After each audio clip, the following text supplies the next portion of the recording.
Thank you, Mauricio. Would like to thank you, Dorothy, Aaron, and the Veteran Institute for Procurement for this opportunity to present it to everyone. A couple of quick notes before I jump into the presentation. First, as Mauricio alluded to, as you have questions, please feel free to just chime in, ask those questions as it pertains to a particular slide I'm presenting. I will try to get through them as I'm presenting, and then obviously anytime we have left over, I'm going to get to those as well. And then the second thing is, I know the topic was really frameworked around pricing strategy, but I guess I'm going to say this is a good thing, but I expanded the topic a little bit to include a little bit more of really the business development lifecycle and really where pricing strategy fits in. Right. So we're going to talk about capture. We're going to talk about proposal. And then, of course, we're going to talk about pricing strategy, price to win. So just as an FYI for everyone listening in, hoping to just get a little piece of that pricing strategy, it will be a component, but I'm going to cover the full life cycle. And as I mentioned, if there are questions, feel free to ask them. And as Mauricio alluded to, the slides will be available for everyone after the training. So just a little bit about Red Team. For those of you who are not familiar with Red Team Consulting, we are approaching our 20-year anniversary actually this year, which is fantastic. I'm one of the two partners in the firm, but we work with a couple hundred companies every year. Actually, we have a couple hundred clients that we support every year. Many of them kind of run the spectrum of small, mid-sized, large. We've had the pleasure and success of growing lots of small companies eventually to sale, including a lot of veteran-owned and SDVOSBs. Companies like Half Acre, B3, some of these other companies that have started when we started working with them under 10 million, and they grew to 150 million, 200 million, and eventually sold. But we provide full lifecycle support across the business development spectrum, which includes growth strategy, capture, proposal development, a lot of what I'm going to be talking about today. And then, if you're interested in learning more about us, please go to our website. Please connect with us on LinkedIn. We're very active on social media. I won't go through this. Mauricio already covered. It was gracious enough to cover my bio. I've been with Red Team now. Again, as I mentioned, one of the two owners. I've been there for 18 of the 20 years that we've been in business. But prior to Red Team, maybe the key thing to note is that I was the head of sales for a small business myself. So I've been through that process that many of you are going through now. When I started with this particular small business, we were an 8A company. I started with them when they were a little less than 10 million. And then in 3 years, we grew to about 150 million a year with 250 million in receivables. So I've been through massive growth. I know what that takes. I know what it's like. I can't say I would love to do it again. It was a bit of a grind. But what I'm going to share today is a little bit of my experience, but also the experience I have having been with the Red Team and having grown so many of our clients over the years.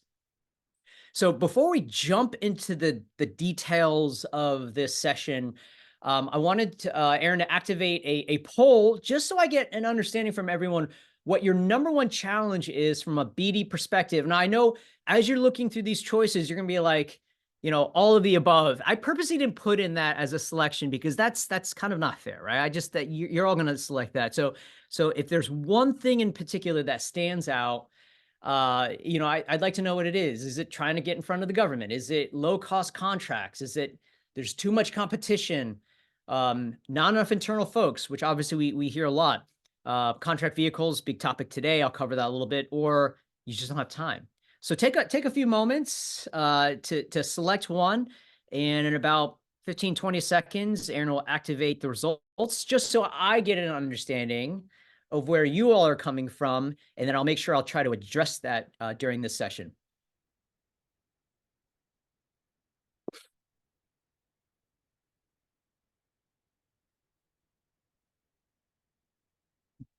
All right, we'll give it a few more seconds, Aaron, or if you feel like, Aaron, you have enough, feel free to show the answers. I'm assuming everyone is bright-eyed, bushy-tailed, paying attention to this training. Yep, here we go. I'll go ahead and broadcast the results. Okay, all right. So this is spread throughout, and every time we do a poll like this, it's always very interesting to see. In this case, 35% of you said lack of resources to support BD efforts. So that tells me many of you are emerging small businesses trying to wear many hats. Maybe you're billing and trying to grow your company as well. Or maybe you have 10 or 20 people and you're thinking, how do I scale beyond that?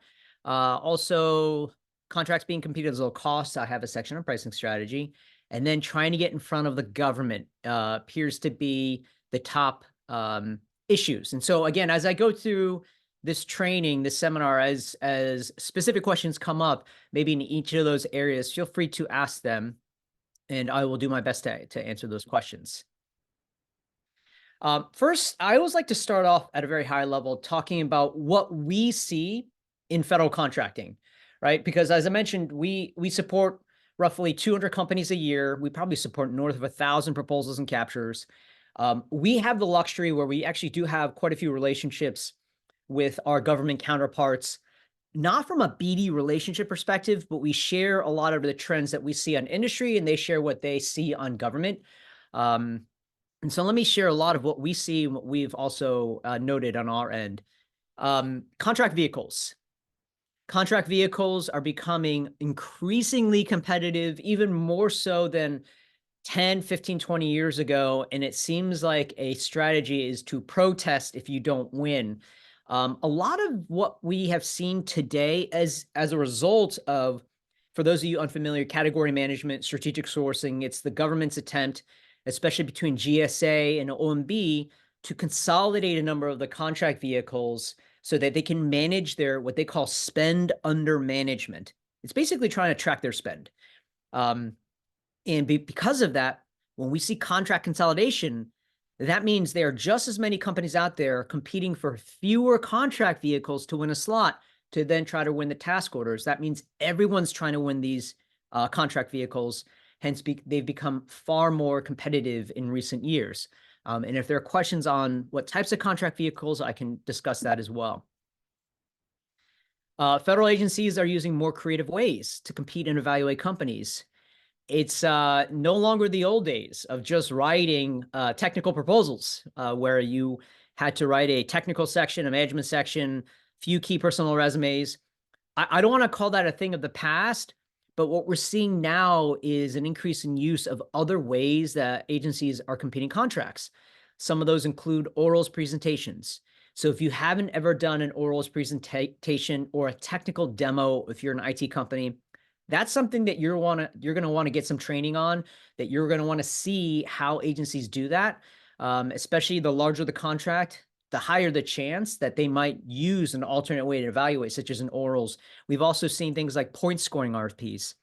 And so for those of you that have competed on GSA Polaris, CIOSP4, GSA Oasis, those are point scoring RFPs that are based more on your existing capabilities and experience versus what you might propose. So again, kind of staying on top of those are very important as you grow your company. So, it's always been hard to get in front of the government. I will admit that. And although we have the luxury of having regular communication with the government, for our clients and companies like yours, trying to just have dialogue with the government was hard even before the pandemic. But ever since the pandemic, it has become increasingly difficult because the government is not back in the office. So the government's not back in the office. How are we trying to build rapport, build a relationship, get an understanding of their needs? So understandably, it has made it more difficult for industry to build relationships. I have a particular tip I'm going to share that you all could do to start that process. And it's in a couple of slides. So I'll show in terms of what you could do to try to really start that relationship building process if you're not able to physically get in front of them. There is a continually shrinking acquisition workforce. What that means is that there are fewer contracting officers and fewer contracting specialists than there are the number of competitions and task orders and contracts that are being competed. For those of you who might not have looked me up on LinkedIn, I do sit on the George Mason Honors College board, and part of our charter working with the George Mason Baroni Center of Government Contracting is to try to find more people to become government contractors, or I should say contracting officers. It's not a thing where if your kids go to college that they're taking a course in becoming a contracting officer. And so because of that, we've seen the acquisition workforce shrink dramatically over the last 10 or 15 years. And that is having a big impact in trying to get not only contracts being completed on time, but awards being made on time. And then lastly, small business regulations. This is the world that many of you are living in today. This is something that we stay on top of quite a bit as Red Team, which is trying to understand and interpret the SBA regulations, the joint venture regulations. And I'll share this because this is not necessarily a conversation on the small business regulations, is that it is really, really important for all of you, as an aside, to understand how you can leverage the joint venture regulations to help support your growth. There's a lot of language out there, a lot of content, a lot of training that talks about mentor protege joint ventures, which is to find, another company. Doesn't have to be a large, but a small, mid-sized, large company, be your mentor, and there are benefits to that. But there's also regulations where you can form a small business joint venture with other small businesses, which take in the same benefits that a mentor protege joint venture would have. And not many people know that. And the challenge also with that is that the government also is not familiar, which is crazy. A lot of agencies are still coming to terms with understanding what that means and how it impacts their competition.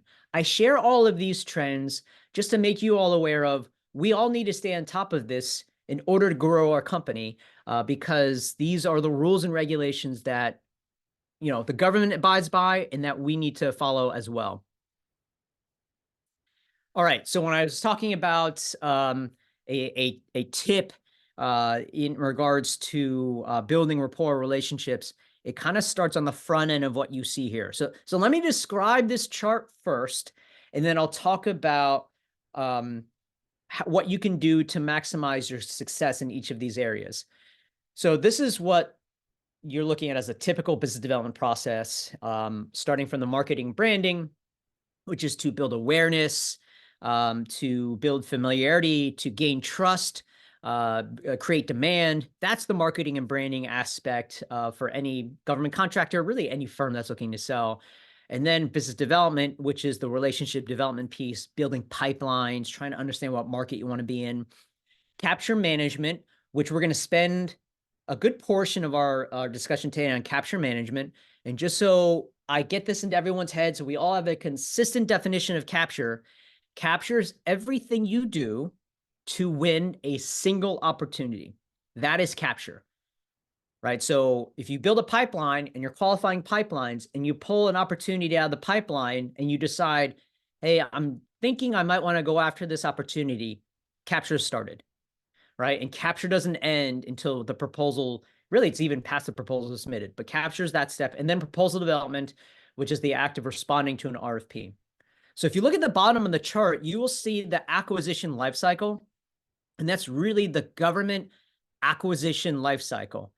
Everything from when they are trying to determine their requirements, so they have a needs and requirements phase, they try to gather funding, they go through this acquisition planning process, market research, and so forth. So if you look at the timelines, 2 to 4 years out, 1 to 3 years, 6 months to 2 years out, and 0 to 90 days out. Really, companies need to start capture well ahead of when an RFP is hit. Same with business development, building relationships. I can even put business development in the 2 to 4 year cycle. So you're starting to gain familiarity and comfort with the government. If you are going after an opportunity where the RFP is 90 days prior to coming out, I'll even say 6 months prior to coming out, you are already too late. I'm not saying you shouldn't bid a task order off of GSA Mass that was just posted, or something that you found about 2 weeks ago that's going to be released. But I will just tell you that your chances of winning are lower because there are other companies out there that have spent the time in building the relationships, executing the capture to put themselves in a good position to win. So obviously earlier is better. In regards to that earlier point on relationship building, right? How it's hard to get in front of the government. I'm going to share a quick tidbit and strategy, really a takeaway for all of you that aren't going through this now. I define marketing and branding as like the new BD. Now, I'm not saying you don't need business development people. Government contractors still need business development professionals. We still need capture people. We still need to define strategy and so forth. But the way you market and brand your company is of the utmost importance in getting that initial messaging and familiarity out. So if the government is getting a proposal from you, or if they're meeting you for the first time and they have no idea who you are, they have no idea who your company is, I will tell you that your ability to win the contract or build quick rapport is much harder. So it is incumbent upon each of us to spend a little bit of extra time on making sure our website is as professional as possible, that we are spending time and money on search engine optimization. So if you are an agile development company, if you are a human resources company, if you are an architecture and engineering company, no matter what your company, you are spending the time and effort to invest in SEO, search engine optimization for your company. So when the government or teaming partners actually do Google searches, they will find you, you will go to the top. You need to spend the exact same amount of time on your LinkedIn. Believe it or not, government evaluators look on LinkedIn. Teaming partners look on LinkedIn. So what does your LinkedIn presence look like? What does your LinkedIn profile look like? Are you spending the time to actually make it seem like you have a long history of capabilities and experience? Are you posting regularly content, blogs, technical white papers? Are you sharing posts? Are you liking posts? This is not necessarily something that needs to fall under a marketing team, although I would tell you there is value in that. If you can afford to hire a marketing person, that would be great. But everyone from the owner down to your analyst needs to be on top of social media, especially LinkedIn, every day. So in terms of relationship building, because it's getting harder to get in front of government, you would be surprised that the more active you are, and then you actually go to an event or a conference and you meet a customer that they say, hey, I think I saw you. Or I read a message from you on LinkedIn. It builds that rapport so much more quickly. So I'm just going to get off my high horse and just say, please spend more time in marketing and branding if you want to try to build a presence in government contracting. So these are the capture steps and priorities. And before I jump into this, which I'll cover at a high level, I want to cover a couple of questions that were asked. And one of the questions asked were on, agencies using score sheets and oral presentations. And the score sheets take quite a bit of time. Oh my gosh. Yes, they do. You know what the crazy thing is for this question? It's a great question. They take quite a bit of time. The government first created score sheets because they thought it would be easier for industry to fill out and easier for them to evaluate. It's not. And I had conversations with GSA back when they first competed Oasis. For those of you familiar with Oasis, government-wide contract, professional services. And it was very, very difficult for companies to fill out. And so how can small businesses leverage the set-asides they possess to be a successful contractor or prime contractor? As I mentioned, there are resources out there, not just Red Team. I'm not going to just tout our company. There are other companies like ours, other articles you can read on how to maximize your ability to compete using, say, score sheets or orals. If you are a very small business, likelihood is that you're not going to do a lot of oral presentations. We typically see that on contracts that are a little bit more sizable. 5 million, 10 million, 20 million, more often we'll see them. Score sheets, often at the IDIQ level, sometimes on sizable task orders. But I can't emphasize teaming enough with those companies that have done it before, right? So those companies that have done it before could be other smalls, other larges. Use your network in terms of talking with them. Hey, how did you compile this? How did you do this? And gather those best practices and make sure, Veronica asked that question. It's not just you, it's your team that's having those conversations so you can gather as much input as possible. RFQ, you don't see RFQ in the acquisition life cycle. Great question. I'm going to go back a slide. Hold on. So RFI, RFP, RFQ, so I didn't, I guess I ran out of room. I could have extended the arrow. So RFI, RFP, I could have put RFP/RFQ. Really that is meant to include really the latter stage of the acquisition life cycle. So good. Thank you for pointing that out. And again, as I go through this presentation. I'll make sure to answer as many of these questions as I can. So really quickly on the capture steps and priorities, what you see in front of you is, I'll call it a hypothetical capture process. A lot of companies work off of what is called a modified Shipley approach, but they all follow the same connotation of trying to decide if you're going to go after an opportunity. If you decide you're going to go after an opportunity, find out everything you can about it. How do we influence it? And then what is our approach to win it? I mean, that's essentially what capture is. And you see these different steps. You don't necessarily need to follow these steps chronologically as you see it. As an example, you could decide you're going after an opportunity, and part of this opportunity is it's a small business set aside where the small business incumbent is now large. And so in order to pursue it, you might decide, well, in order for us to really win this, we need to get this now large company on our team. So you might go through this process of deciding to go after it and then go straight to teaming, right? To try to get that incumbent on your team. And if you can't, you might decide to no bid. So really, this is just the steps involved in capture. And I'm going to cover most of these in just really as quick takeaways, since we have about an hour together. Typically, when we go through capture training, it's at least a day, if not 2 days, where we go through multiple exercises. So just look at this as an overall capture. You can use this to make sure that you cover all of the key elements in a capture approach. So this is what I'm going to cover in capture.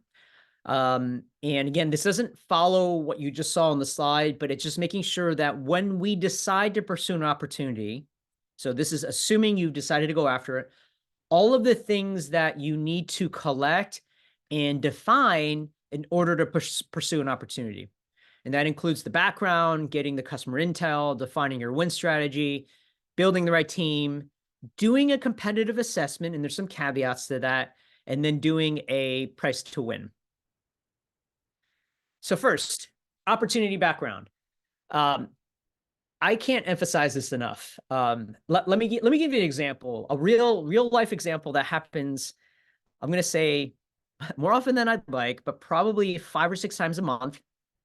And to give people some context, we support about 100 opportunities a month. I know it seems like a lot, but some opportunities could be just a few hours. Some like our full teams.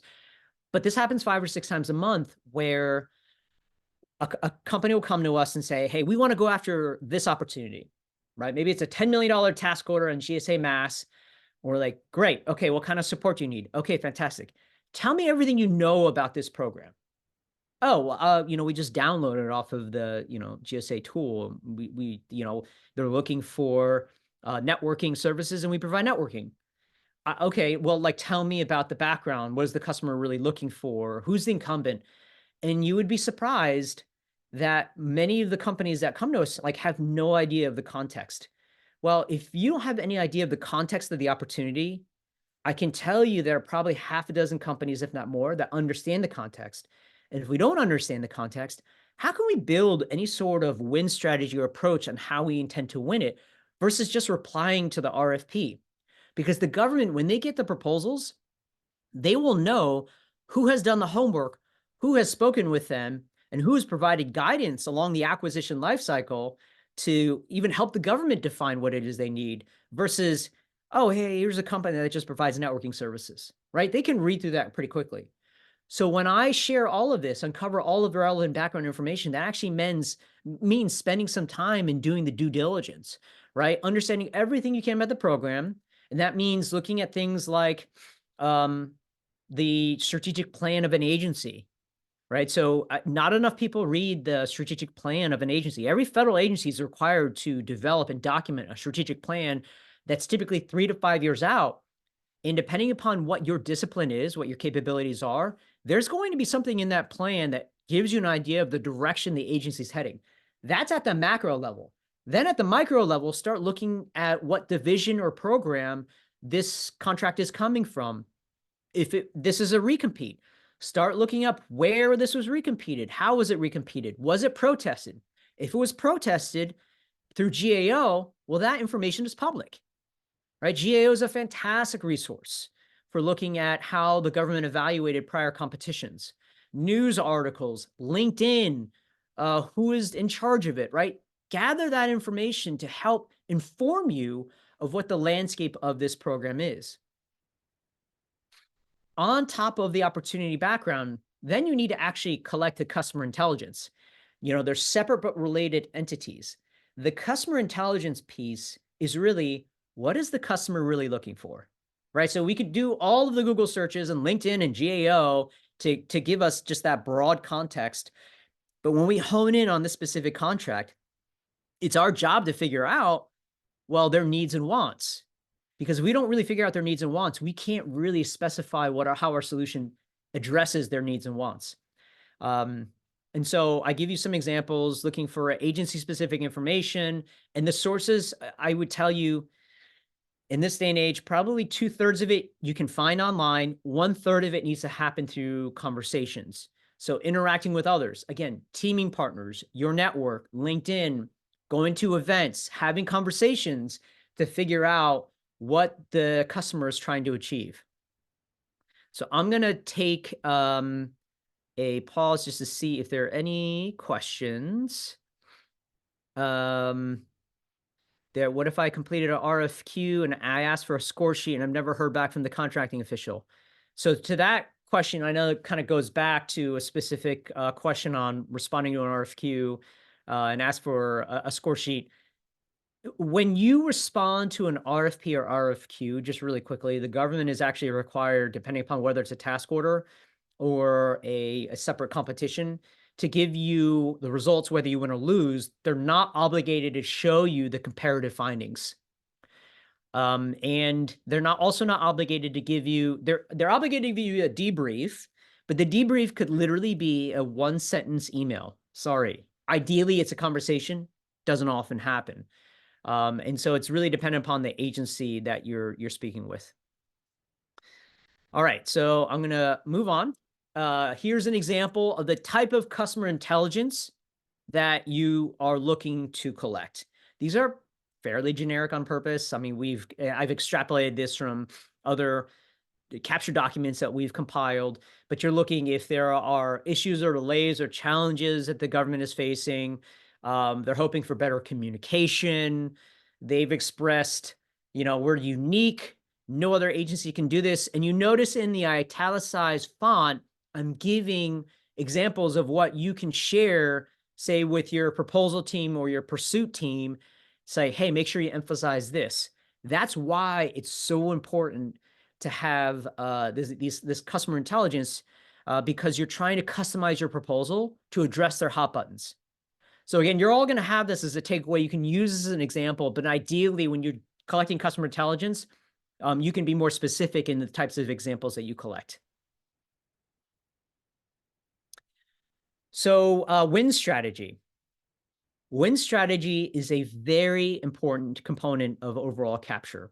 It's basically answering the question. So a lot of times when we talk to companies, we ask them, like, what is your win strategy? Oh, it's because we're the best at X, or we do this better than anyone else.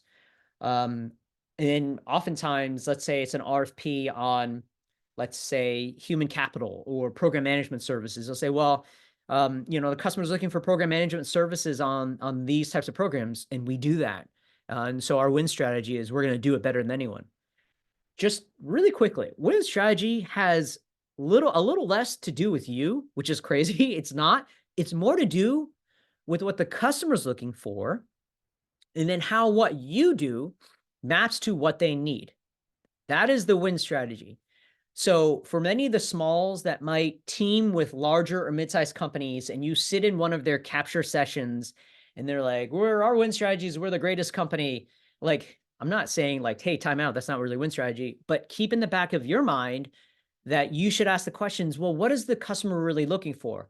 Hence why it was important to collect all of that customer intel, because then we can map our strategy to their needs. Right? So it's defining, here's what the customer is looking for, and here's why our solution will meet your need. And then you can substantiate it with metrics or examples as to why you are the best company to meet that specific need, right? So that's a big takeaway. Win strategy is what they're looking for. and what you're able to do that is better than anyone else. So just some examples. So let me set the stage with what you're seeing here. This was an extrapolation. I had to redact quite a bit of it, but this was an extrapolation of a Department of State OCONUS security contract that was worldwide, and where Department of State, what they cared about, what the customer intel would have collected, that you have the ability to staff cleared people around the world at a moment's notice across multiple hundreds of locations with minimal downtime, and ability to staff those positions quickly. And so what you see is a redacted version of what our win strategy was, and the bullet points as to why, in this case, our large client met those needs. And so extensive partnering, lots of years supporting the agency, global presence, all of the ISO certs. There was a big security component, right? And they were one of 4 companies at the time to have that InfoSec rating. They have the incumbent contractor who's been through this process before, and so on and so forth, right? So that's what you're really trying to get to, right? So if you were to see this as a standalone, you might just look at that, oh, that's really impressive. But if this was a CONUS-based contract covering 5 locations, security not as important, and someone came in with this, the government might look at that and say, well, I don't need any of this, right? So a lot of win strategy is contextual. It's all based upon what it is they're looking for. This is only as impressive as it maps to the government's needs. So teaming partner. I know from many of the companies here that are small veteran service disabled veteran small businesses, and you're looking to build your past performance, your capabilities through teaming. You know, this is obviously an important slide, will become increasingly important as you start priming your own contracts and you're bringing on teaming partners yourself. Let me give you maybe a couple of examples in both scenarios. If you are a small or a smaller company and you're looking to join a team, you're looking to join a mid-size or large company's team, could be single award or multi-award. The one key piece that I would look for, first of all, let me caveat. You're looking to join a team that has a good chance to win, right? So there's some qualification and conversation that needs to take place to make sure that you're joining the right team. But what's most important also is that should you win the contract, that you actually see work as a result of joining the team. The one thing that I've told companies time and time again is that a lot of this comes down to not just the relationship with the midsize or large company, but the knowledge that you have or you gain through discussion of how teaming friendly has this company been in the past. Now, if we choose a company like Accenture, Leidos, Lockheed, SAIC, nothing positive or negative about those companies. I'm just using those as examples.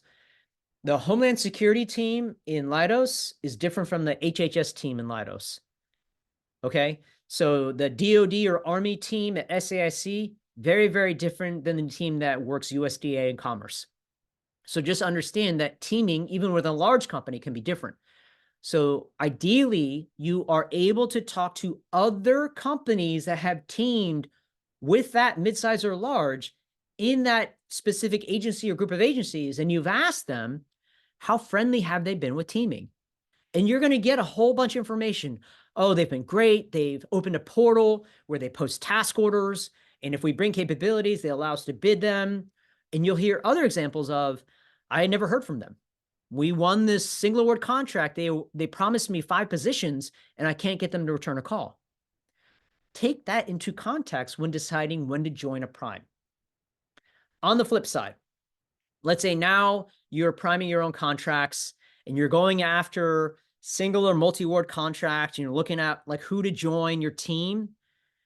I will tell you right off the bat, the number one thing I would tell you to do, or I would tell you not to do, is to immediately go back just to the people you know. I can't tell you how often that happens still in government contracting today, where let's just take an example. There's a $30 million contract that you're pursuing, and it covers 10 technical areas, and you cover about 3 of them. So you need other companies to come in and bring the other 7 technical areas.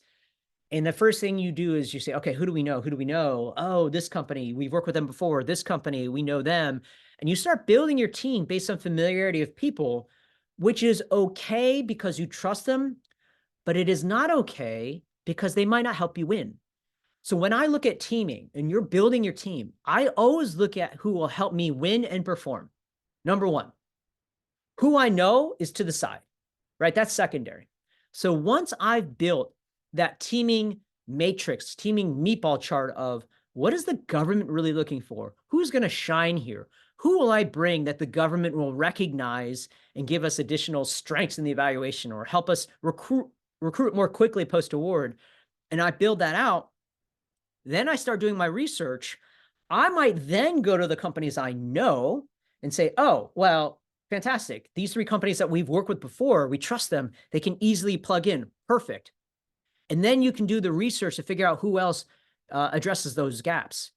Because if you start with the people you know, I will guarantee you're going to end up missing really other companies that will help you shine. So that's the really one big takeaway that I have in teaming that I wanted to share.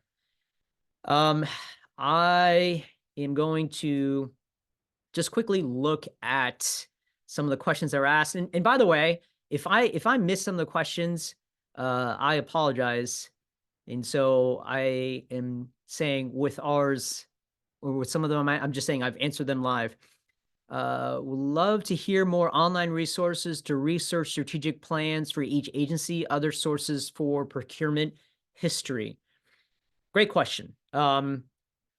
So every agency's strategic plan is public. You can just Google it. It's all publicly available. And so there are other online sources you can use. We are partners with Deltek GovWin. So GovWin is a great resource. I understand that it can be a little bit more expensive for small businesses, for some companies, but there are other online database or research tools that you can use outside of GovWin as well. There are acquisition forecasts you can look at. And let's see, on other sources of procurement history. So if you have GSA Mass, the GSA has a great bevy of resources that are available. And each agency, if you look at the data that has the acquisition forecast, there's other procurement history there as well. Honestly, this sounds like so rudimentary and elementary. When we do a lot of research, I can't tell you how important Google is, the amount of online information that is available. And so, Robin, I'm going to wrap up this great question with give you an example. Let's say I am interested in understanding how the Army Corps of Engineers competes construction contracts, in the southeastern U.S. I might Google Army Corps of Engineers, SDVOSB. Army Corps of Engineers, Florida. Army Corps of Engineers Opportunity Database. ACOE, something. I know that Army Corps of Engineers and construction engineering contracts are very active in an association called SAME, Society for American Military Engineers, SAME. So I might then Google Army Corps of Engineers, SAME. So I might Google 100 different ways to find all of these online resources on Google, and then not just look on the first page, but I'm going to the second, third, and fourth results. That's how diligent that we have to be. Really quickly, what is the difference between teaming and subcontracting? Right, teaming. Oh gosh, I'm looking at my time because I could have a whole hour conversation just on teaming. I'm not gonna do that. Teaming can encompass any number of things. It can be prime and sub. It can be creating a joint venture. And subcontracting is if you are prime and you need to find teaming partners under you, you are subcontracting work to them. That's the basic difference. Tamika, that's a great question. 2 questions, and I promise I'm going to move on because I know I'm supposed to cover pricing as well. Is it true that team agreements are just team agreements unless there's a sub K added to the team agreement? Yes. So generally speaking, teaming agreements are not really enforceable. And And it's like it's an agreement that you will agree to come up with another agreement. So if you ever are a prime looking to bring on teaming partners that you want to stay with you, I have always enforced this. And I've asked lawyers to enforce this. And I don't know, they want to stay in business, so they don't do this. But if you are a prime looking to bring on subs, I've always asked to make a team agreement more enforceable to include subcontracting language in the TA, where the language says, upon award, this section of the TA automatically becomes enforced as a sub K. Because otherwise, if you have just a team agreement and the prime wins the award, they're under no obligation to give you a subcontracting agreement. So get that language hashed out up front. Obviously, it's very, very hard if you're trying to sub to one of the large SIs, but among small businesses, I would encourage some teeth in the team agreement that has not penalties, but some enforceability to it. So talk to your contracts person or your attorney to try to get that going. So, all right. I'm going to move on from teaming partner criteria to talk about competitor assessment. I will tell you this, on any single award contract, I recommend that you do some form of a competitive assessment. Let me give you an example. Like if you're going after a task order on GSA Mass, it's like 500K or a million, and you don't want to spend weeks building the response itself. Well, if it's a SCV set aside, GSA Mass in a particular SIN, it would help to look at the other eligible SCVs that also have this GSA Mass SIN and try to understand, like, who else has work here? Who else would have influenced this opportunity? Just to get a feeling in terms of what your competition looks like. Also, looking at the RFP and say, well, does this language seem like it was influenced from a competitor, who that might be? So you should always do some element of a competitor assessment on any single award contract.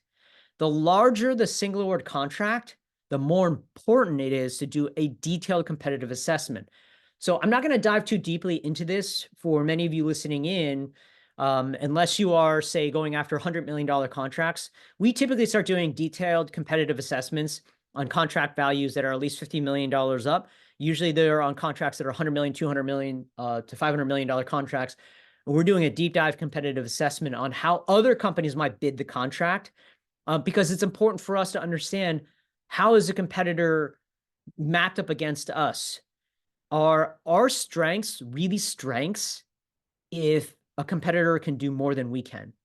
And again, just like I was mentioning on your win strategy, everything has to be mapped to the customer hot buttons and the evaluation criteria, right? Ultimately, how the government's going to evaluate a proposal, because if we're just looking up something like, oh, this competitor, they won this amazing award from the Washington Technology. Well, like, so what? Like, if the government cares about that, then they would put that in as evaluation criteria. So really, it's only gathering the type of information that we feel like would be important to the customer. And then the most important step of a competitive assessment is, now that we know what a competitor might do or what their strengths are, how do we combat that? And that's a lot of our feedback and guidance oftentimes to companies when we do a competitive assessment. And so when we collect intel, you see some examples here. This was a redacted competitive analysis summary from a mid-sized company that was trying to unseat a very large integrator on a contract that was not FDA, by the way. I just had to put that in there. And the ask of us was, what's the competitor's approach? When mapped to the government evaluation criteria, like, what do you think the competitor is going to do? So as you see, each of the main bullets, that is the data that we found. And then the sub bullets underneath is what we told our client to do.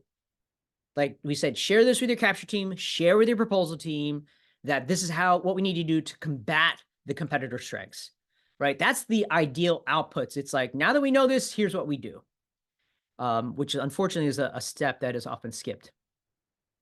All right. we're going to get into what was supposed to be the main section of this training. Sorry, the price to win. I'm going to cover price to win, pricing strategy. And as questions come up, please let me know what they are.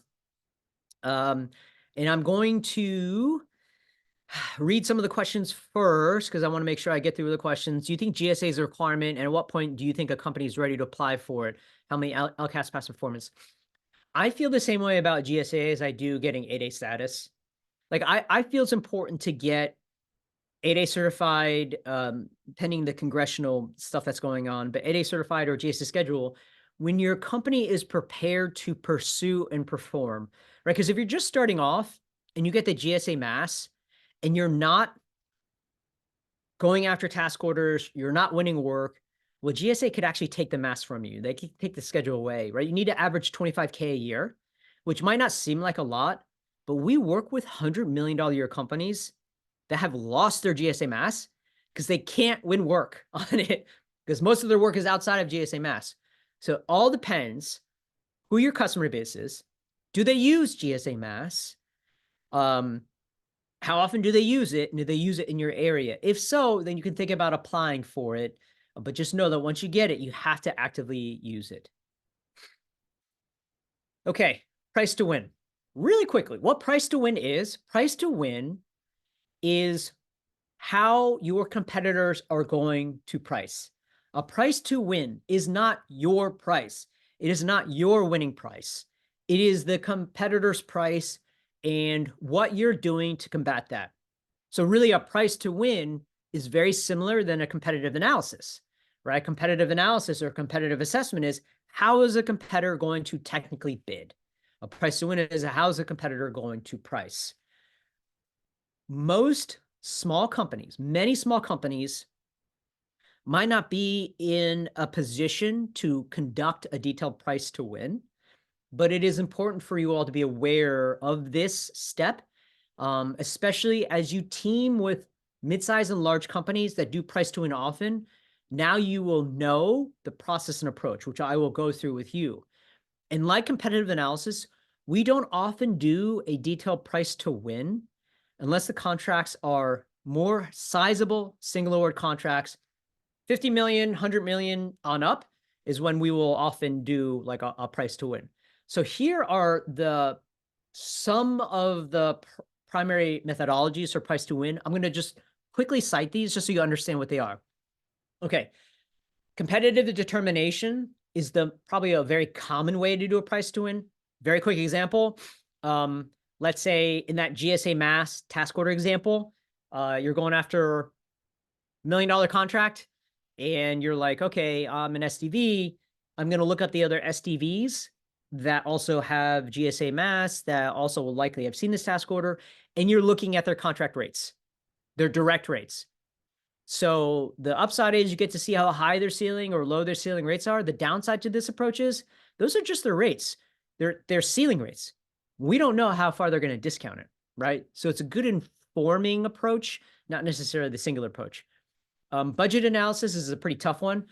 Budget analysis is how much money do we actually think the government has? Or what do we think the independent government cost estimate is, right? For many major opportunities, the government actually formulates their own internal estimate of what they think the work will take.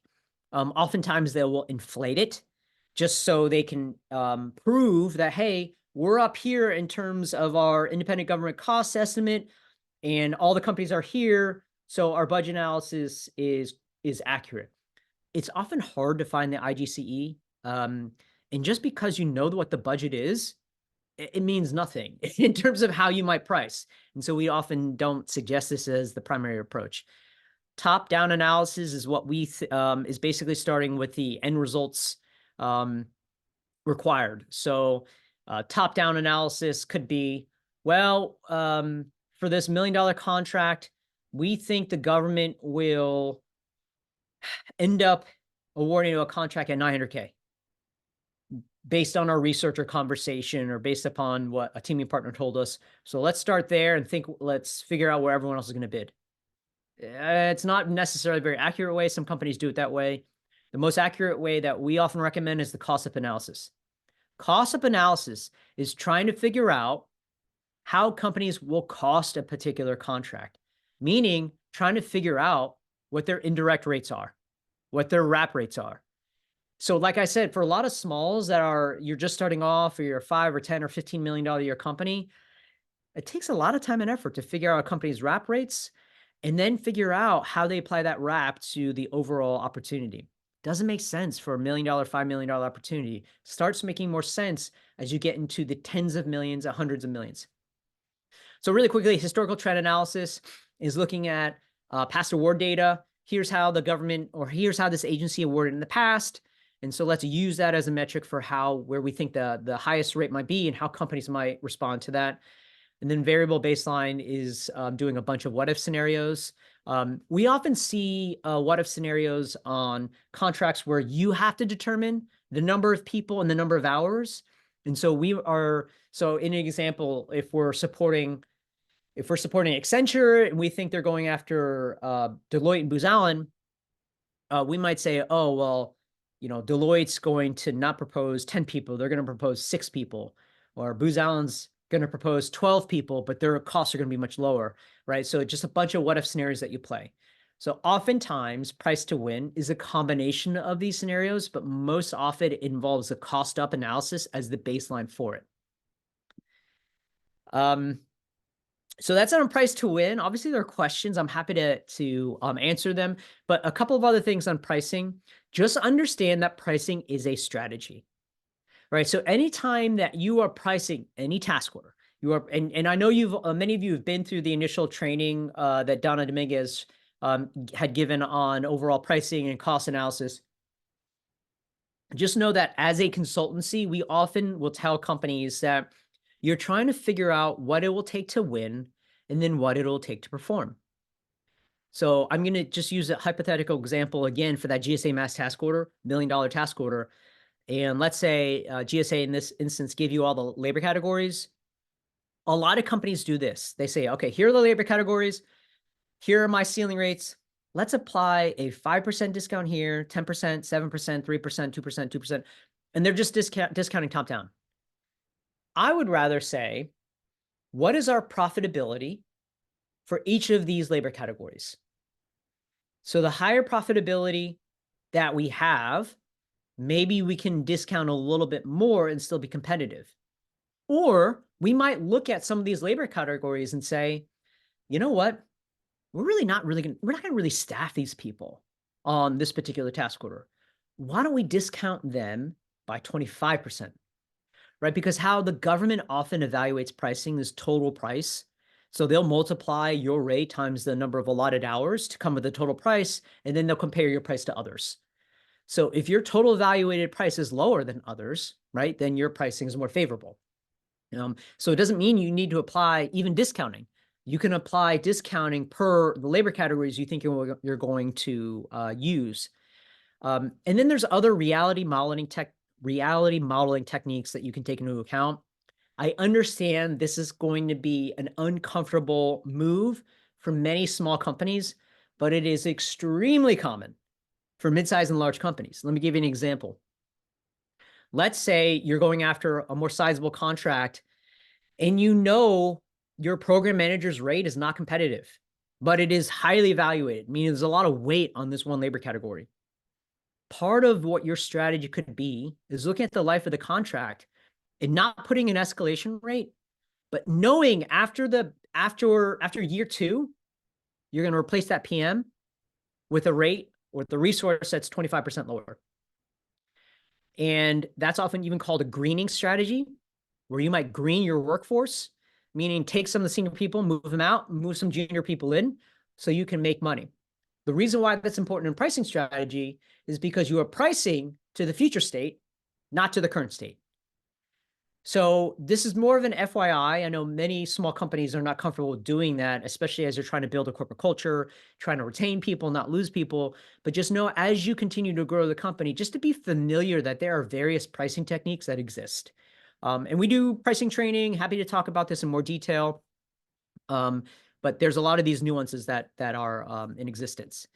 So I really only have about 10 minutes in this transition to proposal section. And so what I'm going to do is to see if there are any other questions that I haven't answered yet. Let's see, there's a question, generative AI has been helpful with your recent RFP to Library of Congress.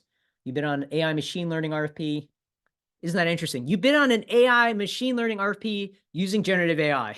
It's very creative. Your RFP lifecycle went down from 14 days to 3 days. What do you see the winning team in GovCon space bidding for AI ML solutions coming out from agencies as RFP? I'm not sure what do you see as the recent bidding? Okay, let me first just really quickly address generative AI and using ChatGPT and other proposal tools that exist. Perfect timing since we're talking about transition to proposal. I will tell you that a number of companies, it doesn't matter the size, small, mid-size, large, they have started to use AI software to help them build proposals. I will tell you this right off the bat. Do not use generative AI or ChatGPT to define your solution. I've had many of our friends in government say they know when a company has used AI. And there's that whole subjective nature of evaluation where they've told me, if a company doesn't spend the time to actually develop an original solution, we're gonna find weaknesses in their proposal. Where generative AI and ChatGPT and other proposal software tools can be helpful is to help you refine the content. We've heard of companies that have put their past performance library in a proposal software, and then they would ask it questions in terms of the most ideal past performance to cite in a response.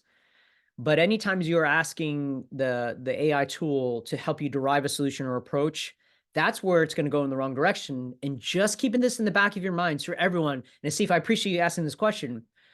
I've had more than a couple of agencies tell me that they're going to use AI detection tools, feed the proposals through it, and include a note in the RFP and say, we do not allow any companies to use AI as any part of the proposal.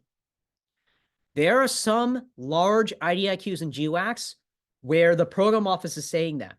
So please be careful in using generative AI. Make sure that the RFP says you can't use it. If you do use it, I agree. It can be incredibly helpful to help you streamline or refine the content that you want to submit versus coming up with original content. So Steve, thank you so much for asking that, because we do come up with that. And we have nothing against it, even though we are a proposal capture BD company. If companies want to use it or they don't want to use it, it's of no difference to us necessarily. So let me quickly go down and see if there's any other questions before. Oh geez. Okay. There was an earlier question asked. Sorry, I'm skipping questions. I try my best here to keep up with questions as I go through the content. Very qualified small company, fill multiple roles, create a price sheet, need to understand if it's too high or too low. For example, McKinsey may charge $600 an hour. Yes, of course, McKinsey and Bain and Boston Consulting Group. I know this consultancy as well. However, I know that McKinsey not only has panache, but in addition, they have many resources and a strong track record of success. Risk is low if the CEO goes with McKinsey. This is just an extreme example. So when you're building your price sheet, and this goes back to probably Donna's presentation that she gave a couple of days ago, when you are building your overall price sheet, and this relates to our pricing discussion, look at what your costs are, figure out what your wrap rate is, and then figure out what a reasonable cost would be, right? Because let's say in this example, the person who asked the question that you do similar work as McKinsey. You're a management consultancy, a program management consultancy. Let's say you and your staff have MBAs, maybe even PhDs, but you keep a very low overhead and G&A cost. Maybe you're a virtual company. Maybe your benefits are not platinum and they're silver level. I don't know what they are. And your overall wrap rate, let's say is a 1.6 or 1.7, which is considered fairly competitive. There's no reason why you should charge $200, $300, $400 an hour. If you can make a relatively fair margin, 10, 15, 20%, whatever is reasonable for you, then charge that on top of your indirects so that you might come across at $130 an hour instead of the 600. And then when you're marketing to government and you share, like, we are a very cost competitive company, that's good for them to know, especially if you have a relationship, because then they can increase the importance of price and evaluation. So don't worry about the competitive field. You can use it as a measure.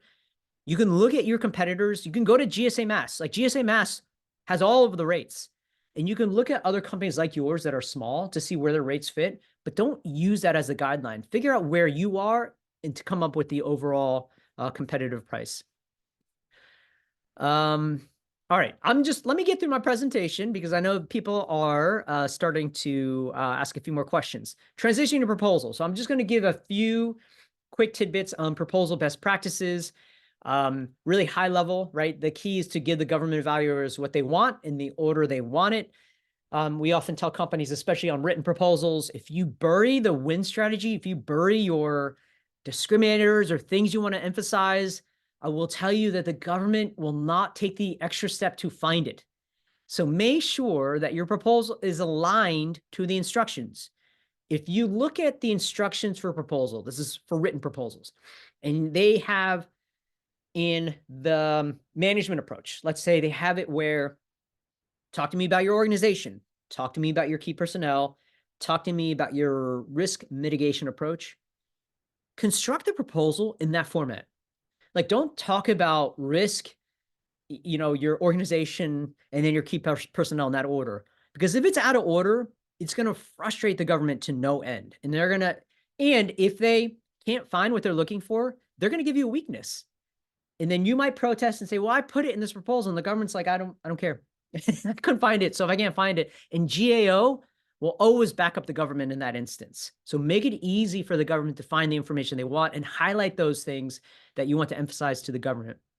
And really what you're trying to do when you write your proposal, and this goes back to the question on generative AI and ChatGPT, you're trying to demonstrate your approach and solution as being the lowest risk provider, right? That's the easiest way that the government's going to give you strengths. Demonstrate that we're proven, we've done this before, we're the lowest risk, and here's why. And you have to substantiate it with information from you, the company, which is something that obviously AI can't generate. And then this goes all the way back to the beginning, what I was talking about in customer intelligence. If you can map your proposal, your win strategy, everything to the customer needs and wants and evaluation criteria, then it's easier for the government to say, these guys knows exactly what I'm looking for. Just in terms of roles and expectations, we see this still sometimes where individuals are working in a vacuum. Just know that I always prefer open communication and transparency. For many of the small companies that have 5, 10, 15 people, where you as the company owner are the proposal manager, hey, I get it, we've all been there, but you need people to help. Then the moment you think you're going to go after an opportunity, start letting people know right away that you need their help, right? So that way people can start carving out time out of their schedule to give you the time to contribute to a particular section. And so I'm just kind of outlining for everyone as a takeaway, the different roles and just making sure that that's covered in any opportunity. So a couple of final slides on proposal best practices, right? The key is to make a proposal easy to evaluate. And part of that is starting with a plan to follow a process. This is just a process that we follow at Red Team. I would encourage others to look at something similar. And basically what it is developing the outline, right? Making sure the outline aligns to the instructions. Review the outline with others, because the worst thing that can happen is you build the outline, start filling in all the content, go to one of the reviews, like a pink team or red team review, and someone raises their hand, we're like, I don't think this outline aligns to the RFP.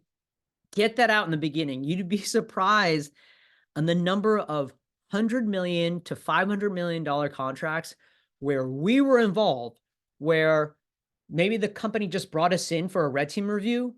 And the worst thing that you can say is, I think the outline is non-compliant, which means you have to rearrange everything, and which might mean also sections being thrown out.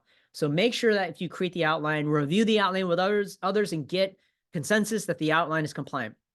Then from there, map in all of the capture data that is relevant, solution information, any themes that you've documented, put that into the outline. Any teaming partner information that is gathered, put that into the outline as well. And then before you start writing, start putting some bullets of thoughts together, what you want to convey, the highlights that you want to emphasize up front, so that the paint team review might actually be just the solution, the bullets and the themes you want to emphasize, and just reviewing that. Once you get consensus on that, then you can write. A lot of times, small businesses fall under this trap of just writing. And then when you write first, you rewrite. So we recommend companies to think about, strategize, put in the information you want to emphasize, and then write, right? That's the process that we would recommend. And then it really reduces the need to rewrite later on. And then really the last slide is on writing best practices. Even for those that are using generative AI, which again, as a company, we know clients are using it. We work with companies that use it, to still be a little bit more careful, because we haven't really loved the output. There's, in fact, I just looked at something this morning that used generative AI, and I went back to the person I was speaking with, and he actually sent 2 proposal examples to me. He said, hey, one I wrote, one I used with the help of ChatGPT.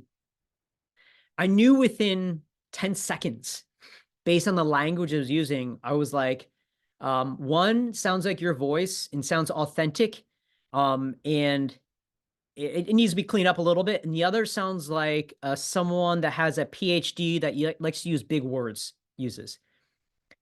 So just know, like, government can tell it apart. You do want to have your authentic voice. That's what the government is looking for. Now, when you're writing, you should follow a cohesive approach, as opposed to just saying, we will do this. You're looking for network services. We will provide networking services. Follow this particular approach, because the government likes to read things or look for things in a manner in which they evaluate. Convey your understanding, that you understand the government's challenge, the hot buttons, what they're trying to achieve. Affirm the compliance, that you will absolutely do what they're asking for. Back it up with your approach or your plan or your solution. Substantiate it with your capabilities. Just because you say that you will do networking services and you're going to do the networking services through approach ABC, how is the government supposed to believe that you can do it? So you have to substantiate it with the types of capabilities and the people and the resources you have. And then demonstrate feasibility with examples of work where you've done it before. But be careful when you substantiate with examples, because if you're going after a Homeland Security contract that involves, let's say, physical security, and you say, well, we've done similar work for Department of Commerce, the DHS evaluators might say that has no relevance, right, to this requirement, right? We're a national security department. What does Commerce have to do with this? So just make sure you use examples that can tie closely to it. So in terms of a streamlined thought, when we say convey understand, like these approaches, demonstrate your understanding. You can say, we will, here's our solution, here's how, and here's why, right? The examples. So that's the thought process that we would recommend when you're following your proposal. So I'm going to go to other questions. If there are other questions that I didn't cover, or there's something else you want to know, please ask it now. We do ask that, if you're interested, follow us on LinkedIn. You're welcome to follow me on LinkedIn as well. I am going to jump back to the questions. And again, I apologize for those I might have skipped. So I'm going to quickly look through, and please type in other ones that you might have. So, sorry, James, I missed this question. For DoD contracts in particular, where cybersecurity compliance costs are becoming excessively high, how can these compliance costs be identified to contracting officers so an otherwise competitive bid be given greater consideration? Yeah, so when you look at DoD in the CMMC requirement, it's becoming increasingly expensive to not only get that, but even just get ISO certification. Um, you know, you can talk to COs, but more often than not, it's even talking to the program staff to have them understand, um, hey, it's very, very difficult for a small business to pay for these requirements. You can try to ask they not include them for those companies that can afford those cybersecurity costs. But I would tell you, for any companies that are going after DoD contracts, just know that that's going to be a baseline requirement, CMMC, especially for various DoD contracts. It's just something that has to be part of your business. Just like if you are a software development or agile development company, CMMI is just a requirement to have as a certification as you start growing, because a lot of contracts just require that. And just know that DoD COs know that, but sometimes they're constrained by what they can or cannot do based upon directive or policy. So a lot of times these decisions are made at a higher level above them. So I apologize if I didn't necessarily answer that question, James, but it's an investment that obviously needs to be made by many companies. Um, Alfonso asked a very generous question. What is the criteria to work with your company? I would just tell you, yes, we work with hundreds of companies every year. A lot of our clients are mid-sized firms. We work with a number of smalls, but I'll tell you that these are small companies that are committed to investing to grow. Right. And so if you are a $5 to $10 million a year company that wants very ad hoc support, we might not be the type of company. I can give you multiple examples of smalls that were 7 to 10 million a year that we helped grow to 100, 150, 200 million, have sold. But even at that size, they were willing to invest to grow. And so it's not even just a monetary thing. It is a mindset approach of, hey, any cash that we have coming in, we're going to hire people, we're going to hire consultancies. And so when we're looking at opportunities, when we're looking at helping companies decide, we want to understand that there has to be a partnership involved. And really, that's the criteria that we'll look at working with a company. And so I don't want to say it's just the size of the company, but we want to make sure that our clients are ready to grow. Let me see. Any other questions as I'm going down? What is our cost for our service? It's pizza and beer. Kidding. It's not pizza and beer. I would say reach out to us if you're interested to learn more about Red Team. I'll probably direct you to my growth team, who can provide more information on what it is to work with Red Team Consulting. Very generous for you to ask. So I'm going to keep going down. How do you price to win for a new requirement? Oh, that's a great question. How did I miss that one? So price to win for a new requirement. What we will often do, and I would tell you, so this is a great question, just so everyone understands, like whenever we're helping with capture on a new requirement and there's no, recompete, there's no prior RFP, here's what I would do. I hope everyone's paying attention. First thing I do, I look at who's competing in the contract. And so if you have access to Deltek GovWin, or find someone that does, look up the CO or the office that's competing this requirement. I will then look up the past 5 or 6 related contracts that this contracting officer competed and how they competed it. Was it a written? Was it orals? If they did pricing, how did they do the pricing? Did they provide the labor hours, or did you have to develop the basis of estimate yourself? What I'm trying to do is build an outline of what the most likely RFP would look like. Because like many of you, that might have templates for proposal development, or which past performance you're going to submit. The government also has very similar templates and formulas they use to create RFPs. And so for that new requirement, I'm looking at that CEO and saying, okay, I see your pattern. I see what you typically use. I see you typically ask for key personnel program manager resume, right? And so once you look at that and you look at the pricing requirements, I start to get an idea of how they might compete on price.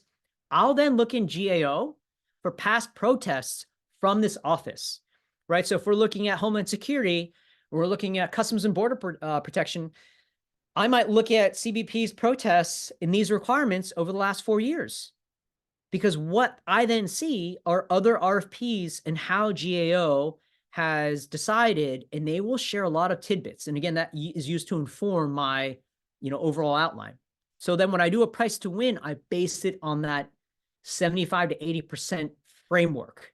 So that's how we do price to win when we don't have the full requirements. Obviously, we try to collect as much intel as we can, but that's how we would do it otherwise. Is FOIA request an effective means of getting general pricing? If you're lucky, maybe. FOIA, you'll often see, and for those unfamiliar, Freedom of Information Act, if you can get it in a timely manner. A lot of times when you get those FOIA requests back, the pricing's redacted. And so other than that, we often will say to look at, again, for overall pricing, GAO, or teaming partners to try to find how they've priced products and services in the past. But I generally wouldn't use FOIA. Again, I keep going back to Delta Government, but there are other tools out there that have past labor rates that you can use to inform how you might price something. We're helping agencies to read RFP responses to evaluate faster. In audit compliance, some agencies have prioritized AI to fast track commerce specifically. Do you see a strong GovCon team that is winning bids on AI ML RFPs? Well, I mean, we work with a lot of software development questions. I'm not sure if I'm answering the question correctly. And, probably over 100 companies that we work with have done some sort of AI ML and have responded to RFPs. I wouldn't say there's one in particular that stands out that is really good at AI ML or have won the predominance. Over the last 5 years, we've seen an increase in companies that are not typical GovCons. They're Silicon Valley companies that have really done amazing things with AI ML that are starting to win contracts. So you don't necessarily need to be an AI ML in GovCon expert. You just need to have that discipline. And I would say if there's follow-up questions in this particular area, please feel free to follow up with me separately as well. As a small company, a one-man band, what do you suggest you get started? Paul, great question. For anyone listening in, one-person company. Like I said, many of us have been in those shoes. You need to get out there. Even if you're billing, you need to go out to as many different events, associations, build your network, build your LinkedIn. In fact, I had a meeting a couple of weeks ago with an individual that was really just starting off. And in fact, it was probably in mid-December, I would say. One-person company, person who was billing 40 hours a week and said, I want to, build my company. I said, well, what are you doing nights and weekends? Well, obviously, in this person didn't have necessarily a family yet, was married. And I said, a lot of the events happen in the evening. So you need to carve out the time to get the familiar out there. On the weekends, you need to build up your LinkedIn. Are you a subject matter expert in a particular area? Yes, I know this particular discipline well. Are you creating articles, posting on LinkedIn, and sharing? Are you making sure that your LinkedIn network is over 1,000 people, 5,000 people? You need to build that network, start posting, and then actually start liking and commenting. Like, build the network that way. And then when you have free mornings, have coffee with those that that work for large businesses, right? Unless these companies know that you're looking to build your company, you're never going to get the opportunity. So you have to put yourself out there. And I can give you a perfect example. I'm going to, just so I don't inundate her with lots of requests, I'll just say that there's a $100 million a year company that I knew when she started. She was a one-person company. She got involved in a couple of associations, and she would often lament, and she was an Oracle developer. She was like this technical SME. She would often lament, yeah, it's tough, but you know what? I'm carving out the time. So during my lunch break, I'm participating as a volunteer on different associations, conference planning committees. And this was back in 2013. 2015, 2017, how are things going? I see you in every single event in different association. And she was about 15, 20 million at that point. 2 years ago, she brought in a new CEO. She brought in a CEO. She stepped down because the company's doing $100 million a year, simply because she spent all of her free time, and she had a family, all of free time, volunteering her time, associations, going to the events, and building up her profile. That's what I recommend. Sorry for the long answer, but I know we're all kind of in this together, and that's what you kind of have to do. Is your company beneficial for a ground level small business, minimum subcontract opportunities? I'll just say this. If anyone's looking for guidance, I'm happy to help guide. We're probably not the right company for startups or companies that are relatively new starting off, but we're always happy to be a guide. Please follow us. Please send me an email if you have a particular question. You know, we want to help inform industry, to help build up your companies, even if you don't hire us. Let's see. All right, shout out. So someone's, is a consultancy there. Strong public domain tool for getting market labor rates. Yeah, Bureau for Labor Statistics. If you're looking for general labor rates, a lot of pricing people use BLS as a source for pricing information. And so use BLS, don't use it as the end all be all, but it is a source for great public labor rate data. And you can go down by labor category, locality, experience, I think. And so use BLS if you don't want to use one of the paid labor rate subscription databases. So I've covered, I think, all of the questions, and we're at 12:25. And so I'll turn it back to the VIP team if there's any additional thoughts, any things to wrap up on. This went by quickly for me. I hope it was the same for everyone else. But I definitely appreciate everyone's time today. And like I said, if you're not following me yet on LinkedIn, please link in with me, and happy to maintain the discussion after the session.